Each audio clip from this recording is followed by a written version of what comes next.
Cinque Terre is what happens when human beings and a difficult coastline spend 1,000 years negotiating with each other. 5 small villages, Monterosso al Mare, Vernazza, Corniglia, Manarola, and Riomaggiore, cling to the steep, terraced cliffs of the Ligurian coast in northwestern Italy. Their pastel-colored houses stacked vertically above tiny harbors and the deep blue of the Mediterranean. The terrain is so steep that for centuries the only connections between the villages were footpaths and boats. That isolation preserved them. The modern world arrived late, and when it did, it found something worth protecting. The 5 villages sit within a national park on the Italian Riviera, roughly midway between Genoa and Pisa. The most practical way to arrive is by train. The regional rail line connects all 5 villages, and trains run frequently. The nearest major stations are La Spezia to the southeast and Levanto to the northwest, both easily reached from Genoa, Pisa, or Florence. Cars are largely impractical in the Cinque Terre itself. The villages were not built for automobiles, and most of the roads are narrow, steep, and end in limited parking. Vernazza is often cited as the most picturesque of the 5, and it is difficult to argue. The village descends a narrow valley to a natural harbor. The houses arranged in a cascade of amber, rose, and cream above a small piazza that opens to the sea. The medieval watchtower of the Doria Castle stands above the harbor, and from its ramparts the entire coastline is visible. The other villages arrayed along the cliffs in both directions. Manarola is the quiet one, smaller, steeper, its houses piled above a rocky cove where local fishermen still keep their boats. At sunset, when the low light catches the facades and the sea turns gold, Manarola is one of the most photographed villages in Italy.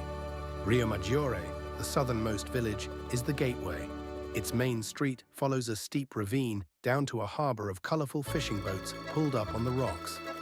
Monterosso al Mare is the largest and the most resort-like of the 5, the only one with a proper sandy beach, a long crescent of sand divided by a rocky promontory. Corniglia is the outlier, the only village not directly on the water, perched on a promontory 100 meters above the sea, reached by a staircase of 382 steps from the train station. Its elevation gives it the best views and the fewest crowds. The hiking trails that connect the villages are the essential Cinque Terre experience. The most famous, the Sentiero Azzurro, the Blue Trail, follows the coast between all 5 villages, offering continuous views of the sea, the terraced hillsides, and the villages themselves. The full trail takes roughly 5 hours at a walking pace, with each section offering a different character. The terraces that line the hillsides above the villages are the physical evidence of centuries of labor, dry stone walls built by hand to create flat planting surfaces on impossibly steep slopes, originally for grapevines and olive trees. The food in Cinque Terre is Ligurian and coastal.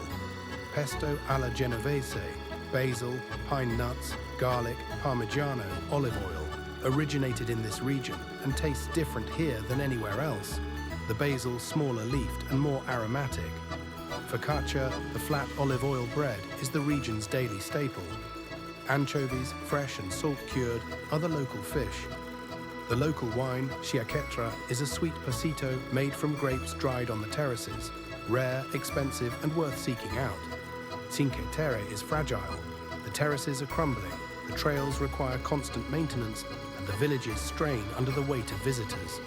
The national park has implemented crowd management measures, and the villages ask, reasonably, that visitors respect the scale of the place. These are not theme parks, they are communities. People live here, fish here, tend the terraces, hang their laundry from the windows. Come in the shoulder season.